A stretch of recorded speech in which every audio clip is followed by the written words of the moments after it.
یہ جو ذوق ہے نا یہ ختم کریں، چھوڑیں، مطلب آپ کس چکر میں پڑے ہوئے، اتنی زیادہ توجہ کرنے کی کیا ضرورت، یہ کام سے کام رکھیں، اس میں بندہ تھوڑا سا نا آسان رہتا ہے۔ یہ جو بہت زیادہ ٹٹولنے والے لوگ ہوتے ہیں نا وہ بیچارے پھر عمر ٹٹولتے ہی گزار دیتے ہیں، اس لیے کہ مزاج ہی بہت پکا ہے، بوری کا منہ کھول کے اندر تک ہاتھ ڈالنا، تو پھر کئی دفعہ سامنے سے بچھو بھی لڑ جاتا ہے، خرابی ہوتی۔ تو جاسوسی کی جاتی تھی، اس نے بھی جاسوس بھیجے، کیونکہ قبیلوں کے لوگ تھے، کچھ مسلم کچھ کافر، پہچانے نہیں جاتے تھے لوگ، تو کچھ لوگ اس نے بھیجے، انہوں نے آ کے نا تحقیق کی، ریسرچ کری کہ آخر ماجرا کیا ہے۔ تو واپس جا کے انہوں نے رپورٹ دی نا روم کے بادشاہ کو۔ اس رپورٹ کا ایک جملہ بڑا شاندار ہے، وہ کہنے لگا بادشاہ ہمیں مسلمانوں کی کوئی سمجھ نہیں آئی، ہمیں کوئی سمجھ نہیں آئی۔ انہوں نے کہا کیوں نہیں سمجھ آئی؟ کہنے لگے یار عجیب بندے ہیں، جب رات مصلے پہ بیٹھتے ہیں تو یوں لگتا ہے ان کا دنیا سے رشتہ ہی کوئی نہیں، کوئی کسی کو نہیں جانتا، کوئی اپنے دکھ سنا کے رو رہا ہے، اور اپنی بات کر کے رو رہا ہے، لگتا ہے کہ ان کا کوئی رشتہ ہے ہی نہیں جب مصلے پہ بیٹھتے ہیں۔ اور فرمایا جب سویرے یہ جہاد کرنے نکلتے ہیں تو لگتا ہے ان سے زیادہ دلیر ہی کوئی نہیں۔ حالانکہ جو مسلوں پہ رونے دھونے کے لوگ ہوتے ہیں وہ کئی دفعہ جہاد میں کام نہیں کرتے، لیکن عجیب لوگ ہیں کہ رات کے راہب ہیں، دن کے مجاہد ہیں، کوئی سمجھ نہیں آتا۔ میرے عزیز، ان لوگوں نے مسلح آباد کر کے رکھا، تلاوتیں ان کا ذوق رہی، منظر روز پڑھنا، اسباق پڑھنا، وظائف پڑھنا، یہ ان کا ذوق رہا۔ اعلیٰ حضرت بریلوی رحمت اللہ نے ایک 1000 کتاب لکھی ہے، لیکن الوظیفۃ الکریمہ کے نام سے جو وہ صبح و شام وظائف پڑھتے تھے وہ الگ انہوں نے ان کو بیان کیا، پابندی کے ساتھ اپنی اللہ اللہ کرتے۔ شیخ شہاب الدین سہروردی رحمۃ اللہ علیہ، اس پر ایک بندے نے اعتراض کیا، اس نے کہا جی آپ کس قسم کے صوفی ہیں، مرید بیٹھے ہیں اور آپ وہاں نفل پڑھ رہے ہیں؟ یہ بڑا مسئلہ ہوتا ہے نا، جو بندہ ملنے آتا ہے وہ اپنے ٹائم کے حساب سے آتا ہے، اور اس کا یہ بھی خیال ہوتا ہے کہ پیر صاحب جو ہیں وہ چونکہ درویش ہیں تو نہ انہیں روٹی کھانی چاہیے نہ سونا چاہیے، چونکہ وہ درویش ہیں، اور ہم چونکہ درویشوں کے ماننے والے ہیں لہذا ہمارا یہ طریقہ ہونا چاہیے کہ جیسے ہم کہیں درویش ویسے ہی کر جائے۔ حالانکہ اس کو آپ درویش کہیں گے، آپ اس کی مانیں گے، آپ منوائیں گے نہیں، ہمارا مزاج ہوتا ہے۔ شیخ شہاب الدین پر لوگوں نے اعتراض کی، حضور لوگ ملنے آئے ہیں، زیارت کرنے آئے ہیں، یہ بندے دعا کرانے آئے ہیں، اللہ اللہ کرانے آئے، اور آپ نفل پڑھ رہے ہیں، کیا جملہ ہے، کیا حسن ہے، کیا خوبصورتی ہے۔ فرمانے لگے رب رسول سے مانگنے کے لیے مصلی بچھایا ہے، اگر وہاں سے مانگوں گا نہیں تو تمہیں دوں گا کیا؟ پہلے مجھے کچھ لے تو لینے دو، اگر میرے پلے کچھ ہے ہوگی تو آگے دوں گا نا، تو میں مانگنے گیا تھا کہ یا اللہ دے تیرے بندے لینے آئے، دے تو میں کچھ لوں گا تو آگے دوں گا نا۔ لیکن ہمارا یہ سٹیٹس، یہ مزاج، یہ شعور نہیں ہے۔ گپیں، کہانیاں، داستانیں، گفتگو، خطابت، باز، کیا بات، لیکن اگر کچھ کرنے کا کام ہو تو وہ نہیں ہم سے ہوتا۔ میرے نبی کریم علیہ الصلوۃ والسلام نے مصلی سے دل لگانے کا درس دیا، حضور نے توجہ دلائی، صحابہ اس ذوق کے حامل لوگ تھے، وہ کوشش کرتے تھے۔ جناب صدیق اکبر رضی اللہ تعالیٰ عنہ کا عبادت کا مزاج ہمیشہ قائم رہا۔ حضرت عمر فاروق ساری رات اللہ کے حضور کھڑے رہے۔ حضرت عثمان غنی رضی اللہ تعالیٰ عنہ عشاء کی نماز پڑھ کے 2 رکعتوں کی نیت باندھتے تھے، 15 سپارے پہلی رکعت میں پڑھ دیتے اور 15 سپارے قرآن مجید کے دوسری رکعت میں پڑھ دیتے۔ آپ نے نا حضرت عمر فاروق کے وصال کے بعد ان کی ایک بیوہ سے نکاح کیا، حضرت عثمان غنی نے نکاح کیا۔ وہ خاتون آپ کے نکاح میں آئیں تو عرض کرنے لگیں امیر المومنین میرے لیے یہ اعزاز تو بہت ہے کہ میں امیر المومنین کی بیوہ تھی تو امیر المومنین کی منکوحہ ہو گئی ہوں، لیکن حضور نہ تو میں جوان ہوں کہ میرے اندر رغبت ہوتی اور نہ میں اب اس قابل ہوں کہ کوئی خدمت کر سکوں، میرے ساتھ نکاح کی وجہ کیا بنی؟ عثمان غنی رو پڑے، فرمانے لگے میں نے عمر فاروق کو مسجد میں اپنے رب سے ڈرتے ہوئے دیکھا، میں نے اسے روتے ہوئے دیکھا، عدل کرتے دیکھا، انصاف کرتے دیکھا، امت کی خیر خواہی کرتے دیکھا۔ تمہارے ساتھ نکاح اس لیے کیا ہے کہ تم مجھے یہ بتاؤ کہ عمر فاروق گھر کے اندر اپنے رب کو کیسے راضی کرتے، گھر کے اندر کیسے راضی کرتے تھے، وہ طریقے بتلاؤ، تم بتاتی جانا اور میں بھی اسی طرح گھر میں عبادت کروں۔ میرے رسول کریم علیہ الصلوۃ والسلام نے ارشاد فرمایا، حضور فرمانے لگے جس گھر میں اللہ کا ذکر ہوتا ہے وہ گھر زندوں کا ہے، اور جس گھر میں رب کریم کا ذکر نہیں ہوتا وہ گھر زندوں کا نہیں۔ گھر نا ہم نا کتابوں میں پڑھتے ہیں کہ ایک بزرگ کہتے ہیں، حضرت فضیل بن ایاز کہتے ہیں کہ میں ایک گلی سے گزر رہا تھا تو گھر کے اندر کسی قاری صاحب نے قرآن کی آیت پڑھ دی، ولی من خاف مقام ربہ جنتان، میں تو میرے کانوں سے ٹکرائی تو اللہ نے میری کایا ہی پلٹ دی، میں توبہ کر دوں۔ اب گھر کے اندر سے آواز آئے تو صحیح نہ تلاوت کی، تو اندر سے آواز آتی ہے، ڈیک بجنے کی آواز آتی ہے، یا ٹی وی چلنے کی آواز آتی ہے، یا دھوم مچانے کی آواز آتی ہے۔ عبادت کا وہ جو خاص شوق تھا، وہ جو حسن تھا، وہ جو توانائی، وہ جو بات تھی۔ ایک جگہ پہ ہم بیٹھے تھے تو وہاں ایک صاحب آئے، انہوں نے آتے ہی کہا کہ مہربانی کریں ذرا مجھے مصلی دے دیں، میرے میں کچھ نفل رہ گئے۔ تو میں نے وضو کر لیا تو کوئی مصلی مل جائے، مصلی انہیں دے دیا گیا، وہ مصلی لے کے چلے گئے۔ تو پیچھے ایک صاحب نے تبصرہ کیا، کہنے کتنا ریاکار بندہ ہے، لوگوں کو دکھا رہا ہے کہ میں نفل پڑھتا ہوں۔ ہے کو بات کرنے والی. میں نے اسے کہا، میں نے کہا تو مہربانی کرنا اس طرح کی ریاکاری تو بھی کر، پکڑ مصلا اور جا تو بھی تھوڑی ریاکاری کر کے آ، اٹھ ذرا شکر کر. کو یہ ریاکار بھی ملا ہے، کوئی نفل پڑھ کے ریاکاری کر رہا ہے. اللہ کا میں کہتا ہوں کو پڑھے تو صحیح نہ یار، یہ کوئی دور ہے نفل پڑھنے کا، اس میں تو لوگوں کا مزاج ہی نہیں، طبیعت ہی نہیں. میں نے کہا چل مہربانی کر، یہ لے مصلا اور تو بھی جا تھوڑی سی کر یا ریاکاری کرو تو صحیح نا. مزاج ہی نہیں، ذوق. جمعے کی نماز پڑھ کے یوں دنیا بھاگتی ہے، او ہو پتہ نہیں کون سی پیچھے آگ تھی جو بجھائی جائے گی. اور آج تک لوگ مسئلہ پوچھ رہے ہیں کہ جمعے کی بعد والی سنتیں کتنی ہوتی ہیں. میں نے کہا کتنے سال ہو گئے جمعہ پڑھتے، کتنے سال ہو گئے، ابھی تک سنتوں کا نہیں پتا. ابھی تک نہیں علم کے پہلے کتنی رکھتے ہیں، بعد میں کتنی رکھتے ہیں. فجر کی سنتیں کب پڑھنی چاہیے، سنو فجر کی سنتوں کے بارے. میرے رسول کریم سید عالم صلی اللہ تعالیٰ علیہ وسلم سے ایک صحابی نے پوچھا تھا، حضور میری فجر کی سنتیں رہ گئیں یا رہ جاتی ہیں تو حکم کیا ہے. کیا انداز ہے حضور کا. بخاری مسلم کے لفظ سنو. حضور سید عالم صلی اللہ علیہ وسلم فرمانے لگے، اس نے کیا پوچھا تھا، حضور جواب کر دیتے، فرمایا فجر کی سنتیں کبھی نہ چھوڑنا، فجر کی پہلی 2 سنتیں کبھی نہ چھوڑنا. یا رسول اللہ صلی اللہ تعالیٰ علیہ وسلم میری رہ گئی ہیں، رہ جاتی ہیں. فرمایا فجر کی 2 سنتیں نہ چھوڑنا. فرمایا فجر کی پہلی 2 سنتیں مجھے دنیا اور دنیا کے اندر جو کچھ ہے وہ سب سے زیادہ پیاری ہے. فجر کی 2 سنتیں دنیا اور دنیا میں جو کچھ ہے مجھے وہ سب سے زیادہ پیاری ہے. حضرت عبداللہ ابن عمر رضی اللہ تعالیٰ عنہ بیمار ہو گئے، شدید علیم تھے، طبیعت مبارک میں کمزوری آ گئی، کچھ کھانے کو دل نہیں کرتا تھا. گھر والے بار بار کہتے کچھ کھا لیجئے کچھ کھا لیجئے، نہیں کھاتے تھے. بالآخر حضرت نافع آپ کے غلام تھے، ان سے کہنے لگے کہیں سے مچھلی مل جائے نا تھوڑی سی، میں کھاؤں گا. تو کہتے ہیں میں سارے مدینے میں ڈھونڈتا رہا، مچھلی نہ ملی.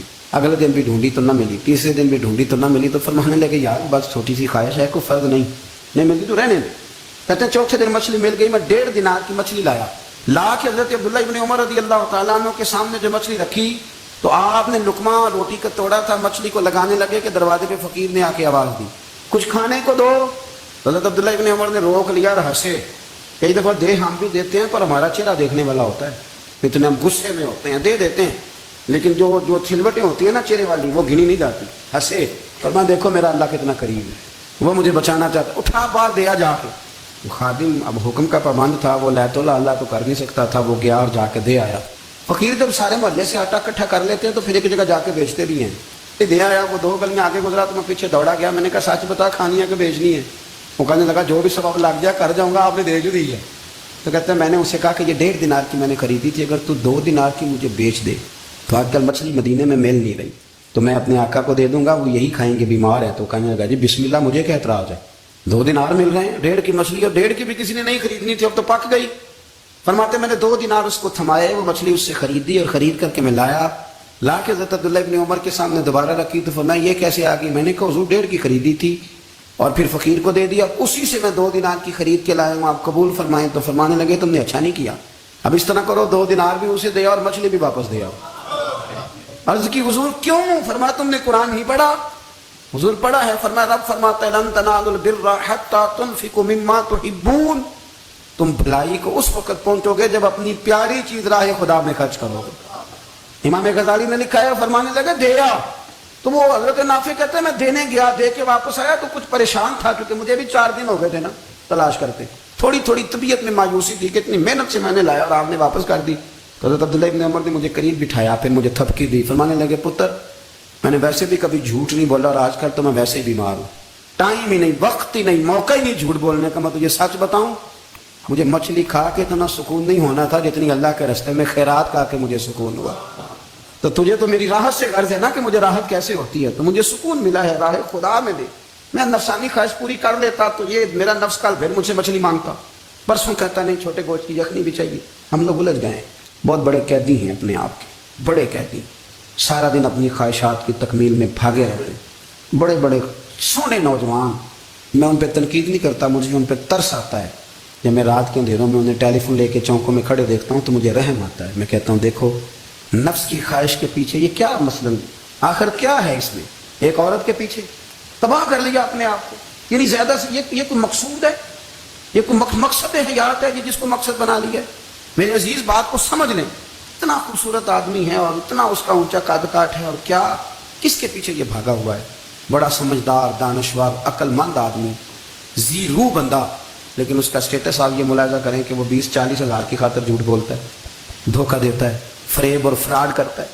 ہم اپنی نفسانی خواہشات کے پیچھے اس طرح بھاگتے ہیں کہ ہم اصل سے رہ جاتے ہیں. میری باتوں کی سمجھ آ رہی ہے آپ حضرات؟ تھوڑا تھوڑا کر کے ایک ایک کر کے ان کی باتیں کم مانیں. وہ ضروری تو نہیں نا کہ سویرے ناشتہ بازار سے اپنی مرضی کا تگڑا کیا ہے, بازار سے لا پوڑیاں چنے بہترین کھائے, اور پوڑیاں چنے ابھی کھائے نہیں, شاپر میں ڈالے ہوئے ہیں اور وہ لے کے ابھی آ رہا ہے, تو ساتھ ہی رستے سے گوشت بھی چھوٹا اچھا لگا تو 2 کلو وہ بھی لے آئے کہ پوڑیاں چنے کھاؤں گا اور دوپہر کے لیے گوشت پکاؤں گا. وہ پہلے یہ تو کھا لے صاحب, اس سے تو نجات پا لے. یہ پتہ نہیں ہضم ہوتا ہے کہ کچھ اور کرتا ہے تیرے ساتھ, لیکن وہ گوشت بھی ساتھ لے آیا. یعنی ٹیبل پہ, ناشتے کے ٹیبل پہ بیٹھ کے فیصلہ ہو رہا ہوتا ہے کہ ہم نے کیا کھانا ہے, ہم نے کدھر جانا ہے. سنگیو یاد رکھو, باتوں کو سمجھو اور غور کرو. یہ تھوڑا تھوڑا کر کے جب ہم چھٹکارا حاصل کرنے کی کوشش کریں گے نا, چھٹکارا حاصل کرنے کی, کئی جگہ سے کسی جگہ سے اگر آپ کو تنبیہ ہوتی ہے نا, تنبیہ, اس میں بھی بڑا مزہ آتا ہے. اس میں بڑا, ہمارے ایک بزرگ تھے تو ایک دن نا میں گیا تو کہنے لگے الحمدللہ آج میں بڑے سکون میں ہوں. میں نے کہا جی وہ کیا ہوا؟ کہنے لگے میں اپنے آپ کو بڑا پیر صاحب سمجھنے لگ گیا تھا. تو ایک وابڈا کے کسی آدمی سے کام تھا, تو میرے ایک دوست نے مجھے کہا کہ پیر صاحب اس کو ٹیلی فون کر دیں, سنا ہے آپ کا عقیدت مند ہے. میں نے اس بندے کو ٹیلی فون کیا تو کہتا پیر صاحب میں عزت آپ کی بڑی کرتا ہوں پر یہ کام نہیں ہو سکتا. کہتے جب اس نے مجھے کہا نا تو کچھ بھی نہیں, تو مجھے بڑا مزہ آیا, ورنہ میرا تو نفس پھول گیا تھا. میں تو سمجھتا تھا کہ جو میں کہتا ہوں ویسے ہی ہو جاتا ہے. کہتے اس نے تھوڑا سا نا مجھے لیول میں کیا ہے, مجھے مزہ آیا. یہ لوگ نا اپنے پر بوجھ ڈالتے تھے, یہ تھوڑا تھوڑا پیچھے ہٹتے تھے, یہ سمجھتے تھے کہ اس طرح تو ہماری تکمیل رہ جائے گی. صبح سے شام تک اگر اسی نفس کی باتیں مانتے جائیں گے تو خرابی کرے گا. دولت کا نشہ ہے بھائی, دولت کٹھی کرنے والا کسی جگہ سیر نہیں ہوتا. حسن کا نشہ ہے, حسن کا نشہ ہے. حضرت ابوبکر شبلی رحمۃ اللہ علیہ فرمایا کرتے تھے جو تیری بیٹی کو خوبصورت سمجھ کے اس کے ساتھ نکاح کرنا چاہے اسے بیٹی نہ دینا. حضرت جی کیوں؟ فرمایا حسن تو تھوڑے دن کے بعد ختم ہو جائے گا, پھر وہ اس کی قدر نہیں کرے گا, وہ تو کہیں اور منہ مارتا پھرے گا. حضرت ابوبکر شبلی رحمۃ اللہ تعالیٰ علیہ کی بیٹی خوبصورت تھی. ایک نوجوان کہنے لگا میرا نکاح کر دیں. آپ فرمانے لگے پتر تو 1 مہینے کے بعد آنا کر دوں گا. بڑی موٹی تازی خوبصورت صاحبزادی. تو حضرت نے اسے دوائی کھلائی, اسے پخانے لگ گئے. جو پخانہ کرتی ایک مٹکے میں سنبھال دیتے. تھوڑا وقت گزرا تو وہ ہڈیوں کا پنجر بن گئی. مہینے بھر میں دست اتنے آئے کہ کمزور ہو گئی.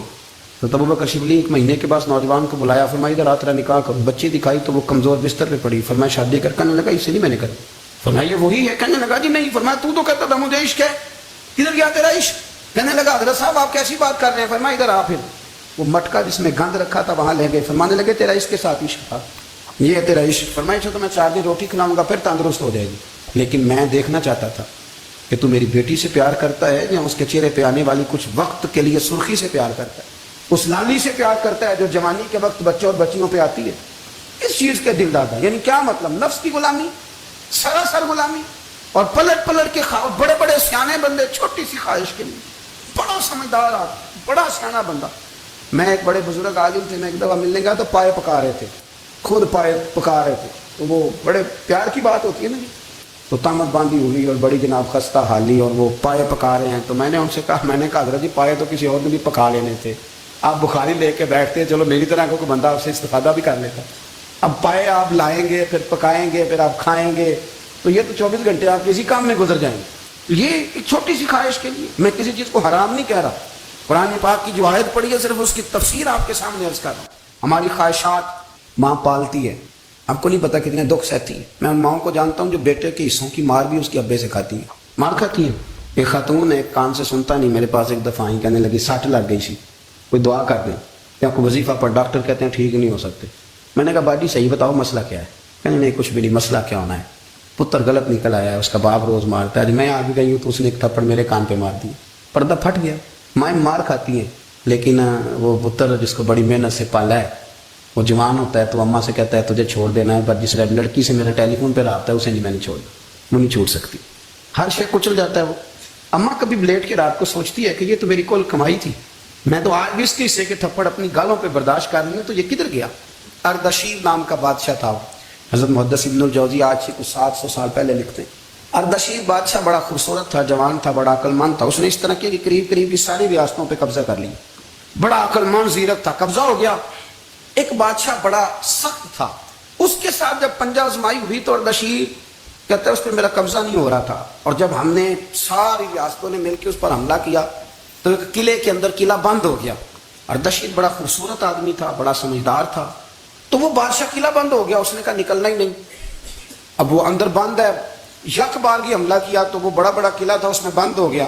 اس بادشاہ کی نا جس پر حملہ کیا اس کی بیٹی اچانک ایک دن قلعے کی دیوار پہ چڑھی تو اردشیر کے حسن و جمال کو دیکھا تو عاشق ہو گئی اور اپنے ہی باپ کے خلاف اسے کہنے لگی کہ اگر تو میرے ساتھ شادی کا وعدہ کرے نا تو میں تجھے رستہ بتاتی ہوں حملہ کرنے کا. اس نے کہا میرا وعدہ رہا تو رستہ بتا. اس نے رستہ بتایا اس لڑکی اور بادشاہ نے حملہ کیا تو اس کا باپ قتل کیا, اس علاقے پہ قبضہ کیا شادی کے وعدے پر. ہاں نفسانی خواہش بندے کو اندھا کر دیتی, نہیں سمجھ آتی اس کو میں کدھر جانا, اندھا کر دیتی. حملہ کیا اور جب اس لڑکی کو لے کے آیا نا اپنے محل میں تو پہلے دن شادی کی پہلی رات تھی تو بستر بچھایا کنیز نے تو وہ کبھی کروٹ ادھر بدلتی کبھی ادھر بدلتی تو بادشاہ کہنے لگا کیا ہے, کہنے لگی بستر میں کچھ ہے مجھے تکلیف دے رہی. اس نے چراغ جلائے اور جب بستر اٹھایا تو ایک اتنا سا دھاگا نکلا.